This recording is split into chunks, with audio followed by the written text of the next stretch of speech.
ముందు తెలియదు, ముందు తెలియదు, ఇది వచ్చినప్పుడే వచ్చింది. అది కూడా అది కాదు. రామసాయి గారు ఒక నిమిషం మీరు వినండి దయచేసి. ఇప్పుడు కోర్టులు, ఇప్పుడు మీరు ఏదైనా మన ఫైల్ ఏమంటాం, సుప్రీం కోర్టు ఇచ్చినటువంటి న్యాయస్థానాల తీర్పుకు అనుగుణంగా వాళ్ళు ఇది చేశారా న్యాయస్థానాల తీర్పుకు అనుగుణంగానే ఫాలో అవుతాం కదా.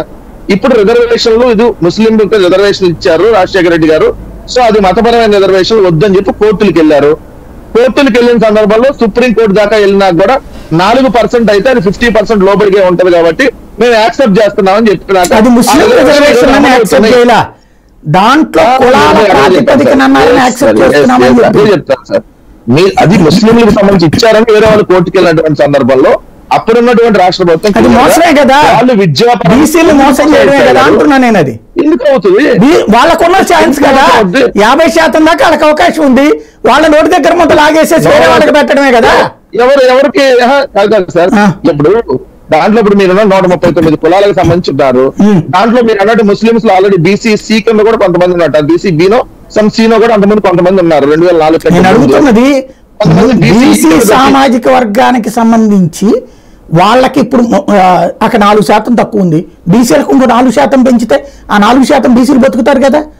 మతం వాళ్ళని తీసుకొచ్చి ఎందుకు మోసం చేయడం అంటున్నా నేను. అంటుంది ఇవ్వండి, మీరు ఇవ్వదలుచుకుంటే రాజ్యాంగ పరంగా ఇవ్వండి, లేదా చట్టబద్ధంగా అవును తప్పదు, ముస్లింలు ఇట్లా పేదరికంగా ఉన్నారు కాబట్టి నేను ఇస్తున్నాను, లేదా అప్పటికి ఈడబ్ల్యూఎస్ రిజర్వేషన్ లేవు కాబట్టి కుదరలేదు, ఇప్పుడైనా ఈడబ్ల్యూఎస్ లో ఇవ్వచ్చు కదా.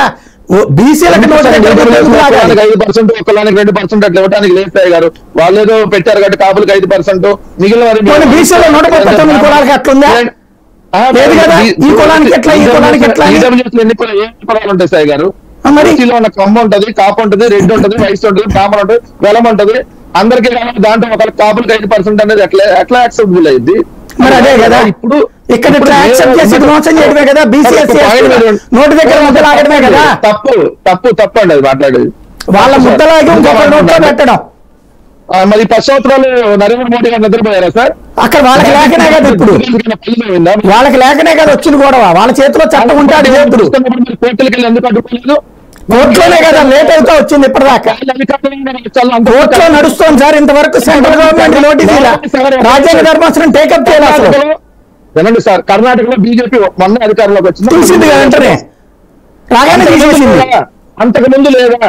లేదు, అంతకుముందు లేదు. సిద్ధరామయ్య ఉన్నప్పుడు ఉంది, సిద్ధరామయ్య దిగిపోగానే ఇది రాగానే తీసేశారు. అది ఎన్నికలు వస్తున్నటువంటి లాస్ట్ టైం లో తీసేసి రాజకీయంగా ఇదవుతారంటే ఎన్నికలకు ముందు కాదండి తీసి, వాళ్ళు రాగానే తీశారు.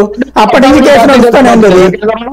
2014 వాళ్ళు బీజేపీ మేనిఫెస్టోలో పెట్టింది మేము తీసేస్తామని, 2018 పెట్టింది మేనిఫెస్టోలో. వాళ్ళు ఫ్రమ్ ద బిగినింగ్ మత రిజర్వేషన్కి వ్యతిరేకం.